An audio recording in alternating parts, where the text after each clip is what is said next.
Kumusta mga kabiyahe? Ito yung gagawin natin ngayon. Nagpalit tayo ng tubo.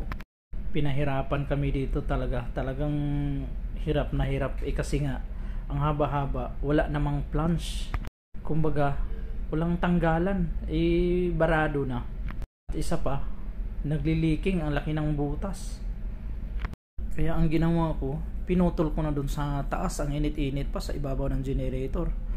Kaya tinanggal na namin. Kaya bago yan, gawa muna tayo ng plunge para dun sa pinutulan.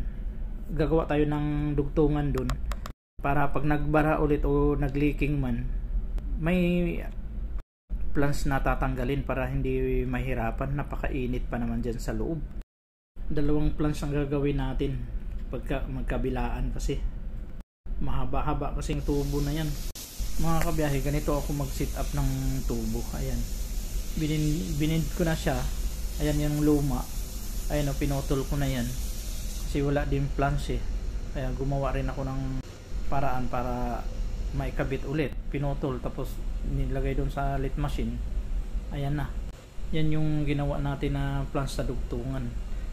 Hindi kayo mahihirapan. Ayan, i-welding nyo doon sa kabila. Ayan siya yung tinanggalan. Doon mo rin ikabit ulit para fix talaga doon pagbalik. Kung hindi mo siya i-welding doon, i-fix mo dyan sa ano, naku, 50-50 ka dyan. Okay sana kung diretsuhan, walang problema yan kahit nakapikit ka. Tulog-tulugan. Ayan, nagawa na natin yung mga plunge at ikinabit na natin at winilding na natin. Ayan siya yung ano, yung plunge na yan, yan yung luma. Yan, ibinalik ko rin. Ganoon din ang posisyon niya. Naka-eskwala din siya. Eskwalado talaga. Hindi pwedeng hindi eskwalado kasi pagbalik doon, tabingiin. Ako, mahirap talaga. Kailangan eskwalado lagi. Ayan, ipo-full weld na natin mga kabiyahe. Kasi tapos na i-fix na natin. Kaya ipo-full weld na natin bago natin tanggalin doon sa ano. Tapos saka natin umpisahan din yung isa, yung puti na naka ratay dyan. Kaya yan ang karugtong dito.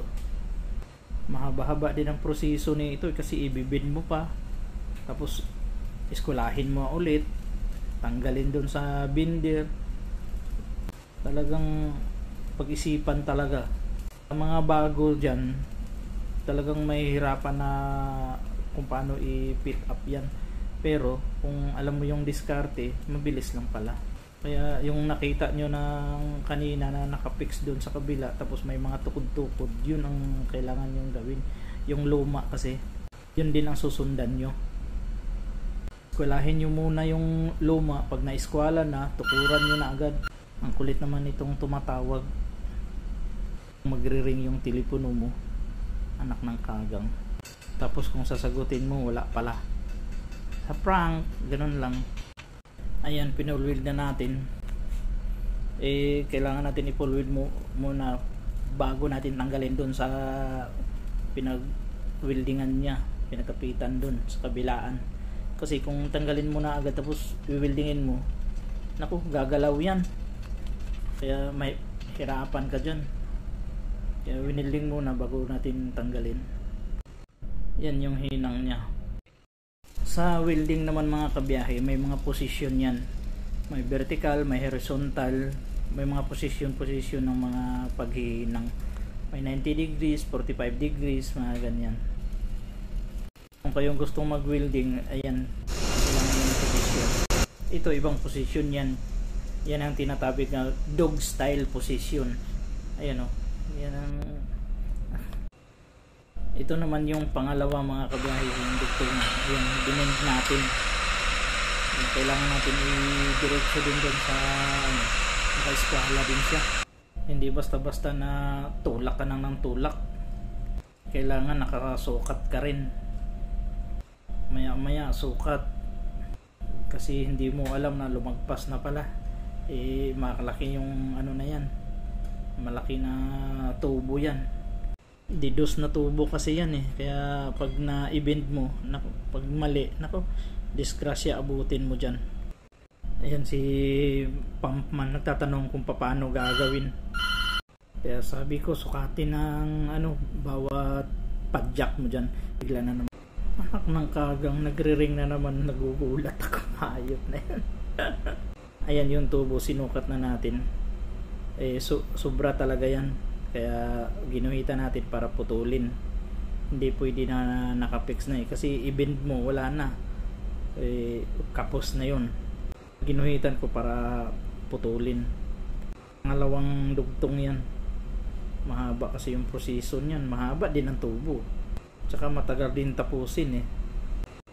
Ayan, pagkatapos na ayan, binid natin yung isa. Ayan, eskwala natin. Kailangan naka-eskwalado kasi. Guhit, tapos bend ka na naman dun.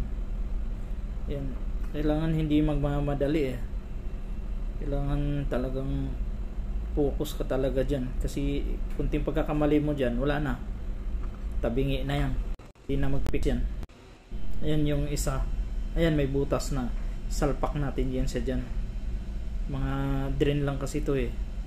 Naka-bend pa rin siya. Ayan, yun, naka-eskwala din yun. Ito na yung dugtungan. Ayan, nakita nyo. Kaninang ginawa natin. Ayan, yun yung una natin ginawa. Tapos pinutol natin. Tingnan mo kung anong haba niyan. Ayan. Yan, yun siya. O, di ba nakita nyo? Haba-haba niyan. Saan mo lulusot yan? Gano? Daming mga tubo-tubo dun sa loob. Hindi mailabas-labas. Ayan, daming dugtungan. Ayan, tapos na yan siya mga kabiyahe at kakabit na natin. What's up mga kabiyahe? Dito tayo, gumagawa tayo ng tubo. Mag-repair tayo ng mga tubo ng mga tiki. Ayan. Titira muna natin yung plugs kasi walang plugs. Kaya ganyan talaga dito. Sobrang init na dito kasi sa Fujairah. Papunta kami ng Korea. Nakabawi na sa Korea pagdating. Shoutout sa TFB, Taguig Friendly Bikers. Sa Dungaybi community. Sa lahat ng mga bikers, shoutout sa inyo lahat. Habang gumagawa tayo, may mga nag-vlog tayo. Sana ako. Ayan. Alas 5 na kasi yun ang oras. Alas 5 na kaya pipix na tayo. Lalayak bukas na natin tapusin to. Shoutout sa lahat. Kay Attorney Cromwell, Chito. Shoutout kay Victor Matanggol, kay Sir Pedro sa City Guarding, Kimanhan family, Tubis family, shoutout. Narti, Galyo family, shoutout sa lahat. Ayan, bumusina na, ibig sabihin kakain na. Bye bye mga kabiyahe. Sa sunod natin pagkikita, paalam, shoutout sa lahat. At huwag kalimutan mag-subscribe sa YouTube channel natin sa Biyahe ni Tubes. Share natin at baybayan natin mga biyahe. At saka magagandang alaala natin dito sa bar. Bye bye! Ito na mga kabiyahe, kain tayo. So gustong kumain dyan, kuha lang kayo. Ayan, putok-batok. Oh, kain lang ha. Walang uwian. Putok-batok.